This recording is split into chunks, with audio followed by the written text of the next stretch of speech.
Donc on s'approche de villes qui pour les Russes se sont libérées, pour les Ukrainiens qui sont récupérés, complexité.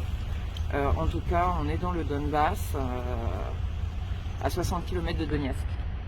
Je te laisse filmer. Je te laisse filmer. Et je vais commenter, voilà.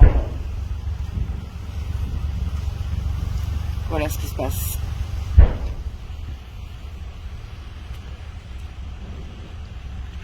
Donc on va laisser tourner. Ça permettra aussi de faire voir à l'Europe, à l'Union européenne ce qu'est une guerre, hein, pour le public qui l'ignore. C'est aussi des militaires que vous allez perdre, des enfants, des hommes. Je suis pas anti-militariste, hein, loin de là. Hein. Mais il y a beaucoup de morts. Hein. Je te dirai quand on arrête, on verra en montage. Ah oui, et puis on vous le rappelle, à chaque vidéo, ce conflit dure depuis 8 ans. Ça n'a pas commencé la semaine dernière, depuis 2014. Depuis le mois de juillet, juin 2014, l'aviation ukrainienne a pilonné sa population à Lugansk et à Donetsk. J'avais mis des vidéos, hein. J'appelle tous les journalistes à fact-checker. Je vous appelle à fact-checker également. Et je ne prends pas parti, mais je suis du côté des civils, comme la Croix-Rouge. Ils ne font pas il n'y a pas de passeport pour les blessés, il n'y a pas de passeport pour moi, pour les civils. Donc regardez cette émission 2014, je l'ai mise sur mon mur Facebook, où en pleine heure d'écoute, on appelle à décimer 1,5 million de population qui se trouve ici.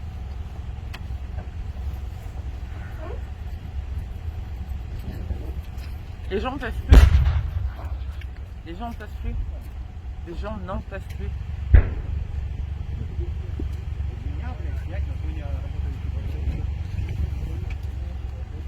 Vous imaginez ce stress pendant 8 ans?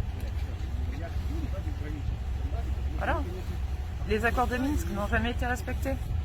J'ai eu Libération ce matin qui m'a interviewé, je leur ai donné toutes les informations. Je leur ai invité à en parler avec Paul Morera, à en discuter avec Védrine, à en discuter avec des spécialistes. Est-ce que ces putains d'accords de Minsk ont été respectés? Non. L'OSCE a été sur place, ils se sont barrés il y a 2 jours. C'était pas compliqué de constater ce qui se passait ici tout de même. Et peut-être que cette guerre aurait pu être évitée. Je fais pas de politique. Mais il n'y a jamais Il faut essayer de comprendre avant de s'indigner. Essayons de comprendre ce qui se passe. Alors sur les talk-shows, faites votre boulot. Essayez de voir ce qui s'est passé depuis 2014 dans ces endroits-là. S'il vous plaît. Essayez de retrouver ces images de l'armée, de l'aviation ukrainienne, de l'armée ukrainienne, les pionnages, les émissions où on appelle à éradiquer. Human Rights Watch a fait son boulot, avait déjà expliqué qu'il y avait des exactions. Amnesty International a parlé des exactions des deux côtés, côté Kiev, côté séparatiste. Des gens ont eu les oreilles coupées, etc., etc. C'est pas des rumeurs.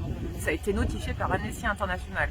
Retrouvez ces dossiers 2014, 2015, 2016, ça existe, c'est sur internet. Si vous cherchez, vous trouverez. Vous devez vous informer. Vous devez vous informer.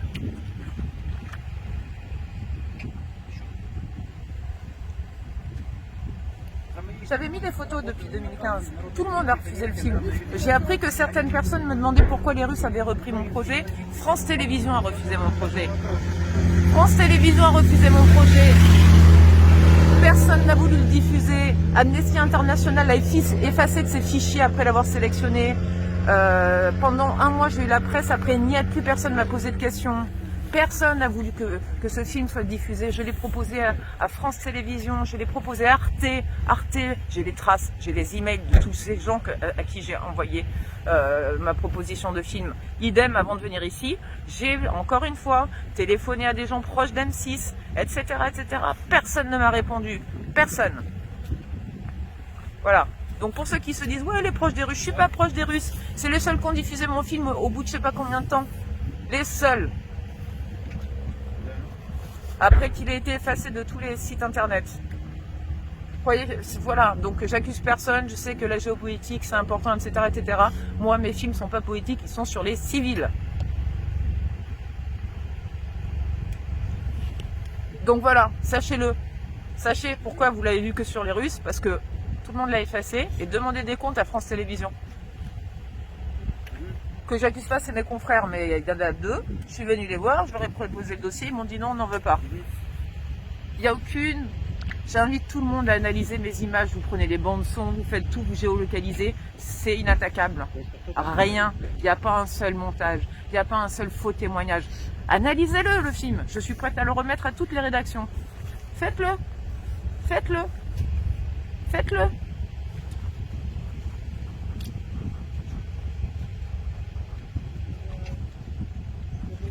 Pareil pour le Haut-Karabakh, faites-le, faites-le. Les gilets jaunes, je l'ai fait, ça fait chier tout le monde les gilets jaunes. Moi, je suis pas allée voir les gilets jaunes qui font brûler l'Arc de Triomphe. Ceux-là, je ne les supporte pas. Je suis allée voir les petits retraités dans des villages à mes frais, parce que c'est moi qui paye mes films, hein, faut le savoir. Je l'ai mis sur Internet, personne ne me pose de questions. Des gens en France qui ont faim, hein, qui avaient faim, qui souffrent, personne ne s'est intéressé.